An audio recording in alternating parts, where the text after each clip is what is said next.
ये सुनते ही जो नहीं भाग रहे थे वो भी भाग गए। उनका रसूलुल्लाह शहीद हो गए तो बात ही खत्म होगी, अब तो चलो कोई और सोचो। सब मैदान छोड़ गए। रिवायात में है 3 आदमी रसूलुल्लाह के पास बच गए, सिर्फ 3 अफराद। 3 अफराद रसूलुल्लाह को तहफ़्फ़ुज़ देने के लिए। 3 अफराद में से एक अमीरुल मोमिनीन, एक जनाब सैयदा जो पहले बाहर थी ओहद की जंग से बाहर, लेकिन जब ये माजरा हुआ तो रसूलुल्लाह की हिफाजत के लिए तशरीफ लाई, और एक जुबैर इब्न अवाम, अब्दुल्ला इब्न जुबैर के बाप। हम्बल रज़ियल्लाहु अन्हु ने फ़ज़ाइल सहाबा में लिखी है, राविया इसकी हज़रत सैयदा आयशा तय्यबा ताहिरा है।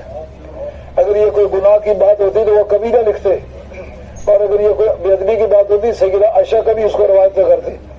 कहते हैं मेरे बाप का ये भी इम्तियाज है, जो भागे हुए लोग थे उनमें सबसे पहले मेरे अब्बा जी वापस आए थे। भागे कब है? बिस्मिल्लाहिर्रहमानिर्रहीम रब्बिश्रह ली सदरी व यस्सिर ली अमरी वहलुल उक़दतम मिन लिसानी यफ़क़हू क़ौली। सूना जंगल रात अंधेरी छाई बदली काली है, सोने वालों जागते रहना चोरों की रखवाली है। अहबाब ज़िबाकार, सुना आपने ये दोनों की गुफ्तगू आपने समात फरमाई। एक तो इसमें राफ़ज़ी है और दूसरा अहले सुन्नत होने का दावेदार है। राफ़ज़ी इस तरह की बात करे जिस तरह के उसने वो एतराज़ किया सहाबा इकराम बिलखुसूस हज़रत अबू बकर सदीक़ रज़ी अल्लाह तआला अन्हु पर कि वो मैदान उहद में रसूलुल्लाह सल्लल्लाहु अलैहि वसल्लम को तन्हा छोड़कर सब भाग गए और वो अकेले रह गए थे सिवाय 3 अफराद के।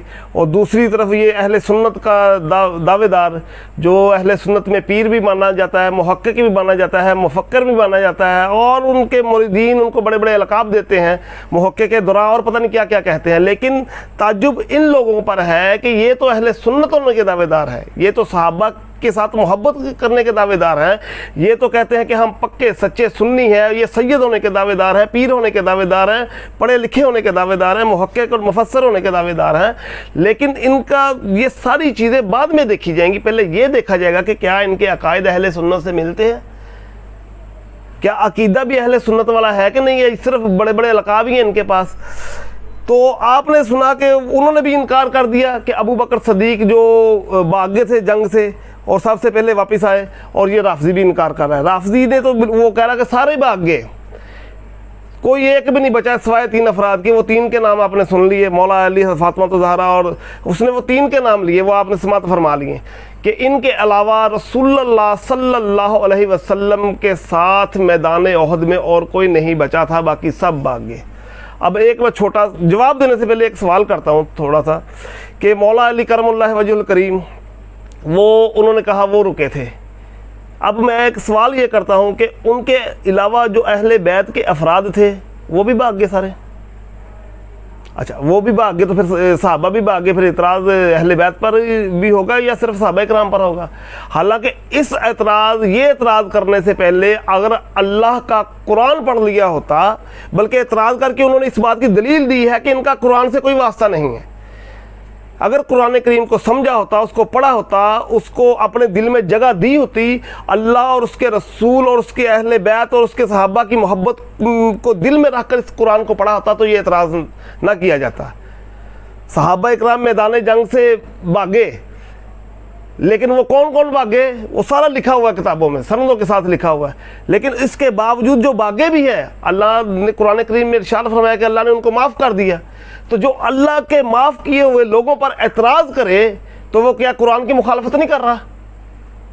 इतनी तो शर्म आनी चाहिए कि अल्लाह रब्बुल इज़्ज़त उनकी शान कुरान में बयान कर रहा है और कह रहा है कि उनसे ये जो गलती हुई, जो लग़्ज़श हुई, अल्लाह ने उनको माफ़ फरमा दिया। तो ये कुरान की सहाबा के बुग़्ज़ में कुरान का इनकार कर रहे हैं, कुरान की मुखालफत कर रहे हैं, कुरान को पसे पुष्ट डाल रहे हैं। तो पहले आप ये जो इन्होंने एतराज़ किया, ये जवेद नकवी जो है राफ़ज़ी, इसने कहा कि सिवाय 3 के सारे ये छोड़ के भाग गए थे। मैं कहता हूँ ये भी इसकी अपनी किताबों से ला इल्म होने की पक्की और सच्ची दलील है। हमारी किताबें नहीं मानते, ना मानते, कम अज़ कम जो अपनी मुस्तनद किताबें वो तो पढ़ी होती ना, उनमें देख लेते कि कौन लोग थे जो सहाबा कराम जो मैदान उहद में इस मुश्किल वक्त में भी जिन्होंने साथ नहीं छोड़ा, उनमें वो कौन कौन लोग शामिल थे। हमारी किताबों से नहीं, अपनी किताबों को मान लेते। चले आप देखें इनकी बड़ी मशहूर और मरूफ तफसीर मजमुउल बयान। मजमुउल बयान ये आपको मैं स्क्रीन पे दिखाता भी जाता हूँ। मजमुउल बयान में ये लिखते हैं कि अल्लाह ताला ने सहाबा कराम के बारे में अपनी माफ़ी का दोबारा जिक्र इसलिए फरमाया क्योंकि सहाबा कराम को अपनी माफ़ी की शदीद ख्वाहिश थी, इसलिए भी कि सहाबा कराम को नाउमीदी से निजात मिल जाए, और इसके अलावा मोमिनों के जन की तहसीन के लिए ऐसा किया। बेशक अल्लाह बख्शने वाला बुरदबार है। इसका मानने गुजर चुका है। आगे लिखते हैं कि मैदान उहद में हुजूर सल्लल्लाहु अलैहि वसल्लम के साथ 13 अफराद रह गए थे। यानी कि वो लिखते हैं, ये इसने नकवी साहब ने तो कहा कि 3 थे, अब इनका ये मुजतहद गुजरा है। बड़ी मोतबर और मुस्तनद तफसीर है इनकी मजमुउल बयान। वो कहता है कि 13 अफराद रह गए थे, 5 उनमें से महाजर और 8 अंसार महाजर, और 5 ये थे।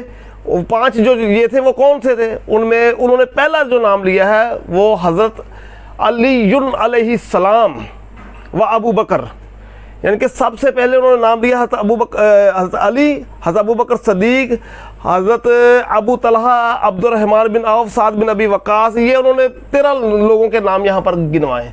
तो ये जो कहना कि सिर्फ 3 रह गए थे, पहले मैंने एक सवाल किया कि अहले बैत के अफराद फिर किधर गए? उनमें तो सिर्फ अली रह गए थे ना, करमुल्लाह वजहुल करीम। तो ये इनका मुफस्सर लिख रहा है, मुजतहिद लिख रहा है कि अबू बकर सदीक ऐसे मुश्किल वक़्त में जहाँ मौला अली करमुल्लाह वजहुल करीम रसूलुल्लाह सल्लल्लाहु अलैहि वसल्लम के पास मौजूद थे, और उनकी हिफाजत में हज़रत अबू बकर सदीक भी वहीं पर मौजूद थे, वो भागे नहीं थे। ये तफसीर मजमुउल बयान आप देख रहे हैं। आगे इनकी किताब मुस्तनद किताबों के हवाले दूंगा। दूसरी किताब इनकी कश्फुल गुम्मा फ़ी मारफ़तिल आइम्मा, उसमें भी ये लिखते हैं, ये आप साथ साथ देखते जाएं। लिखते हैं, और आप हजूर सल्लल्लाहु अलैहि वसल्लम के साथ 14 हज़रात साबित कदम रहे। उन्होंने 13 लिखा था, इन्होंने एक और बढ़ा दिया। वो कहते हैं 14 अफराद जो थे वो साबित कदम रहे इस मुश्किल वक़्त में भी, जिन्होंने हजूर सल्लल्लाहु अलैहि वसल्लम का साथ नहीं छोड़ा, उधर ही रहे। उनमें से 7 मुहाजिरीन में से थे और 7 अंसार में थे। मुहाजिरीन में अबू बकर सद्दीक, Abdurrahman bin of, Ali bin Abi Talib, Saad bin अबी वक़ास, वो पूरा उन्होंने 14 के नाम गिनवाए हैं। मकसद मेरा हज़रत अबू बकर सद्दीक का है, जिनका इन्होंने इनकार किया मिलकर सारे राफिजियों ने, कि मैदान जंग में तनहा छोड़कर रसूलुल्लाह सल्लल्लाहु अलैहि वसल्लम को भाग गए थे। तो ये आपकी कश्फुल गुम्मा में लिखा कि हज़रत अबू बकर सद्दीक नहीं भागे थे, बल्कि वहीं पर मौजूद थे। लेकिन कुछ लोग आंखों के अंधे होते हैं, कुछ दिल के भी अंधे होते हैं, जिनको कुछ नज़र नहीं आता। सहाबा के कराम की शान कुरान ने बयान की, अहले सुन्नत की किताबें बड़ी पढ़ी, तुम्हारी किताबों में लिखा पड़ा है, वो भी नज़र नहीं आता, क्योंकि वो बुग़्ज़ की, सहाबा कराम के बुग़्ज़ की जो आंखों पे पट्टी लगी होती है ना, वो कुछ नज़र नहीं आने देती। आगे चलिए जी, इब्ने हदीद की शरह नहजुल बलागा। शरह नहजुल बलागा में वो भी लिखते हैं कि वो जमात जो हजूर सल्लल्लाहु अलैहि वसल्लम के साथ मैदान जंग में साबित कदम रही, वो 14 अफराद पर मुश्तमिल थी, 7 मुहाजिर और 7 अंसार। उनमें भी उन्होंने पहला नाम लिया हज़रत अबू बकर सदीक और हज़रत अली करमुल्लाह वजहुल करीम, फिर Abdurrahman bin Auf, Saad bin अबी वक़ास, फिर वो 14 नाम उन्होंने पूरे गिनवाए हैं। तो ये शरह नहजुल बलागा, ये भी आपको पता है कि शिया मज़हब की मुस्तनद तरीन किताब है। मौला अली करमुल्लाह वजहुल करीम के इनमें खुतबा है। तो आगे इसके किताब है शिया की रोज़ात सफ़ा। तो ये उन्होंने भी कश्फुल गुम्मा के हवाले से लिखा है कि 14 अफराद उन्होंने भी वही लिखवाए जो कश्फुल गुम्मा में लिखे हैं। ये फ़ारसी की किताब है, इसमें भी उन्होंने पूरे वो 14 जो कश्फुल गुम्मा में लिखे हैं। तो ये कश्फुल गुम्मा मस्तूरस्त के ये 14 अफराद के नाम उन्होंने भी लिखे कि जो साबित कदम रहे, जो जमात साबित कदम रही रसूलुल्लाह सल्लल्लाहु अलैहि वसल्लम के साथ इस मुश्किल वक्त में भी, वो 14 अफराद थे। उनमें अबू बकर सद्दीक, मौला अली करमुल्लाह वजहुल करीम और जो नाम पहले गिनवाए 14 अफराद थे। इसके अलावा इनकी किताब कुलैनी की काफ़ी, शेख कुलैनी की काफ़ी, उसमें भी ये लिखा हुआ है कि वो पूरी इबारत लिखी हुई है, ये जो 14 अफराद के साबित कदम जो रसूलुल्लाह सल्लल्लाहु अलैहि वसल्लम को छोड़कर नहीं गए थे, बल्कि इस मुश्किल वक़्त में अपनी जान की परवाह ना करते हुए भी साबित कदम रहे, उनमें हज़रत अबू बकर सद्दीक़ का नंबर भी है। मौला अली करमुल्लाह वजह की हर किताब में हज़रत अली का नाम के साथ बिल्कुल मुत्तसिल जो नाम आता है वो अबू बकर सद्दीक़ आता है। तो फिर ये एक बेलगाम शुतर बेबहार की तरह ऐसे ही इल्ज़ाम तराशी करना, बकवास करना, तरह तरह के एतराज़ात करना, जी अबू बकर छोड़ के भाग गए थे, ये हो गया वो हो गया, ये आपका बुग़्ज़ सहाबा का जीता जागता सबूत है और कुछ नहीं। अगर अपनी किताबें पढ़ी होती ना तो ये कहने की आपको जुर्त ना होती। ये आपकी मुस्तनद किताबों में मौजूद है कि मैदान ओहद में अबू बकर सदीक़ मेरे करीम आका के कदमों में मौजूद थे, वो भागे नहीं थे। जिस जगह मौला अली करमुल्लाह वजह मौजूद थे उसी जगह पर अबू बकर सदीक़ भी मौजूद थे। ये तो हो गया ये उसका जवाब जवेद नकवी साहब का, जिन्होंने झूठ बोला, बहुत बड़ा मिंबर पे बैठ के झूठ बोला। ये कहते हैं मिंबर हुसैन, तो मिंबर हुसैन पे बैठ के इस तरह की बड़े बड़े झूठ बोलते हो, शर्म नहीं आती तुम लोगों को? मिंबर में लोगों को गुमराह के सहाबा की बुग़्ज़ में आके अपनी किताबों का इनकार कर देते हो। तुम्हारी किताबों से मैं पढ़ के सुना रहा हूँ, लेकिन तुमने झूठ बोल दिया सिर्फ 3 अफराद थे।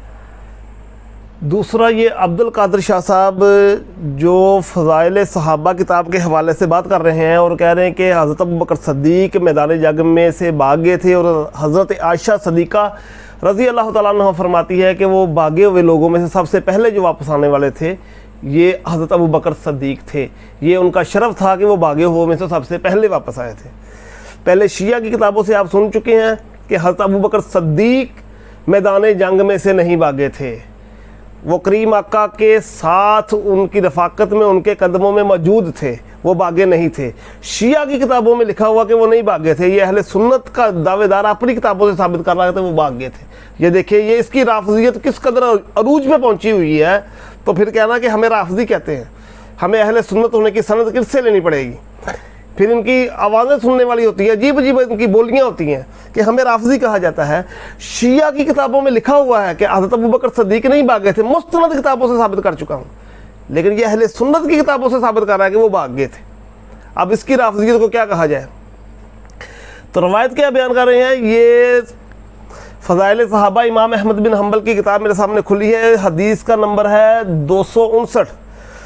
तो उसमें वो बयान करते हैं कि हज़रत आयशा सदीक़ा रज़ी अल्लाह तआला अन्हा फरमाती हैं कि ये जो अब्दुल कादिर साहब ने तर्जमा किया है वो नहीं, जो इधर लिखा हुआ है मैं वो आपको पढ़ के सुना रहा हूँ। उन्होंने तो तर्जमा भी अपनी मर्ज़ी का किया और उसको रंग भी अपनी मर्ज़ी का दिया और उससे मफ़हूम भी अपनी मर्ज़ी का निकाला है। और फिर ये काबिल एहतजाज है, रवायत कैसी, इसे कबूल किया जा सकता कि नहीं किया जा सकता, इसकी भी कोई तहकीक करने की ज़रूरत नहीं पड़ी उनको, क्योंकि इसमें हज़रत अबू बकर सद्दीक़ पर तान करने का मौका मिल रहा था, इसको कबूल कर लिया। अब ये दलील कितनी अलील है, पीर साहब की तरह कितनी अलील है, मैं अभी साबित करता हूँ। तो हज़रत आयशा सदीक़ा रज़ी अल्लाह ताला अन्हा फरमाती हैं कि ओहद के दिन में फरमाती हैं कि मेरे बाप ने मुझे बयान किया कि ग़ज़वा ओहद के दिन में मैं उन अव्वलीन में से था जिन्होंने अपना वादा वफ़ा कर दिया। यानी कि इसका तर्जुमा ये बनता है कि मैं ओहद के दिन उन लोगों में से था जिन्होंने अपना वादा वफ़ा कर दिया। तो जिन्होंने अपना वादा सच्चा कर दिखाया या वफ़ा कर दिया, ये तर्जुमा बनता है। तो इसमें से ये अल्फाज कहाँ कि वो भागे थे और भागे हुओं में सबसे पहले वापस आए, ये अल्फाज किधर हैं? ये अब्दुल कादिर शाह साहब या उसका कोई मानने वाला वो उसको दिखाने पड़ेंगे कि अल्फाज रवायत में मौजूद है भी कि नहीं। फिर आगे लिखा है फ़राइत रजुल्लुन माअ रसूलिल्लाहि सल्लल्लाहु अलैहि वसल्लम युकातिलूना। हज़रत अबू बकर सदीक़ फरमाते हैं कि मैंने एक शख्स को, एक आदमी को देखा, एक शख्स को देखा जो रसूलुल्लाह सल्लल्लाहु अलैहि वसल्लम की हिफाजत में लड़ रहा था, किताल कर रहा था। अब उसका नाम नहीं है, उससे मुराद ये लोग लेते हैं हज़रत अली करमुल्लाह वजहुल करीम को कि वो थे जो एक थे। तो हमें कोई इतराज़ नहीं, हम अली वाले हैं। मौला अली की कोई शान बयान करें तो हमें खुशी होती है, हम खुद बयान करते हैं। लेकिन अगरचे नाम नहीं है मौला अली का, इससे वो मुराद वो लेते हैं तो ले ले, हमें कोई इतराज़ नहीं, हम भी यही मुराद ले लेते हैं कि हज़रत अबू बकर सदीक ने देखा। भाई जब उन्होंने हज़रत अली को उस मैदान में देखा, उस मैदान में मौजूद थे तो देखा कि मैदान से भाग के उन्होंने कोई दूरबीन लगाई हुई थी, दूर से देख लिया। फिर इससे जो भी उन्होंने मतलब निकालना है, जो भी निकालना है, अपनी मर्ज़ी का जो भी हाशिया राई करनी है, पहले इसकी सनद का हाल देख लें कि ये इसकी सनद किस कदर अलील है, किस कदर कमज़ोर है कि जिसको बुनियाद बनाकर हज़रत अबू बकर सदीक पर एतराज़ करने की नाकाम कोशिश की है पीर साहब ने। इसकी सनद में एक रावी है इसहाक बिन यहया बिन तलहा। तो ये मैं आपको दिखाता हूँ कि इसके बारे में मुहद्दिसीन ने क्या लिखा हुआ है, ये आप देख लें, आपके सामने है तहज़ीब व तहज़ीब इमाम इब्न हजर अस्क़लानी की, ये आपके सामने है। ये पूरी तहकीक है इस बंदे की, उन्होंने हवाला जात के साथ सबके नाम लिखे हुए, ये आप खुद पढ़ लें। किसी ने इसको मतरूकुल हदीस लिखा है, किसी ने इसको ज़ईफ़ लिखा है, किसी ने इसको लईसा बिशई लिखा है, यानी कि इसको किसी ने कोई इसकी तारीफ़ नहीं की, किसी ने इसको ज़ईफ़ कहा है, किसी ने झूठा कहा है, किसी ने कहा ये कोई शय नहीं है।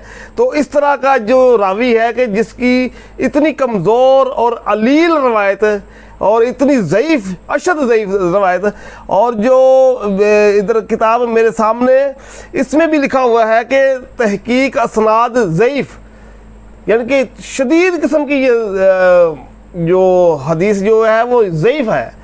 इब्न हजर का हवाला आप देख चुके हैं, उन्होंने पूरी तहकीक की है इस बंदे की, इस रावी की, तो सारा उन्होंने लिखा हुआ है कि ये ज़ईफ़ है, ये काबिल एहतजाज नहीं है। इस तरह की कमज़ोर रवायत को पकड़कर हज़रत अबू बकर सदीक पर एतराज़ करना, ये इनके हज़रत अबू बकर सदीक के साथ बुग़्ज़ होने की, उनके मुखालफ होने की, उनके साथ बुग़्ज़ रखने की वाज़ेह दलील है। तो इस तरह के एतराज़ात जितने मर्ज़ी करते रहें, अल्लाह उनकी शान बयान करता है, अल्लाह के रसूलुल्लाह ने उनकी शान बयान की है, तो उनकी शान अब कोई घटा नहीं सकता। तुम्हारे बोलने, तुम्हारे ना बोलने, तुम्हारी इस तरह की झूठी और कमज़ोर और ज़ईफ़ रवायतें पकड़कर अपने मुरीदों में बयान करने से हज़रत अबू बकर सदीक की शान कम नहीं हो जाएगी, उनकी शान दिन ब दिन बढ़ती जा रही है। अगर तुम्हारे जैसे पैदा हो रहे हैं उनकी शान कम करने वाले, तो उनके आशिक भी पैदा हो रहे हैं, वो तुमसे ज़्यादा पैदा हो रहे हैं, और अल्लाह की तौफीक से वो उनकी शान बयान करते हैं और कुरान और सुन्नत की रोशनी में बयान करते हैं। तो आप जो मर्ज़ी करते फिरें, ये आप दोनों की बातों का मैंने जवाब दिया कि दोनों ने झूठ बोला है, दोनों ने मिंबर पे बैठ के झूठ बोला। शर्म नहीं आई अबू बकर सदीक रज़ी अल्लाह ताला अन्हु पर एतराज़ करते वक्त, शर्म नहीं आई। उनके जान सारी के वाक़यात तारीख़ की किताबों में, हदीस की किताबों में, सीरत की किताबों में बड़े पड़े हैं कि अबू बकर सदीक ने वो जो अपनी जान की परवाह किए बगैर रसूलुल्लाह सल्लल्लाहु अलैहि वसल्लम पर किस तरह अपनी जान को निशावर किया। कभी उन्होंने अपनी जान की परवाह नहीं की, और कुछ नज़र नहीं आता तुम्हें, और कोई भी चीज़ आपको वाक़या नज़र नहीं आता, तो हिजरत का वाक़या याद कर लेते कि उस वक़्त अबू बकर सदीक ने क्या किया था। क्या वो अपनी जान को रसूलुल्लाह पर तरजीह देने वाले थे?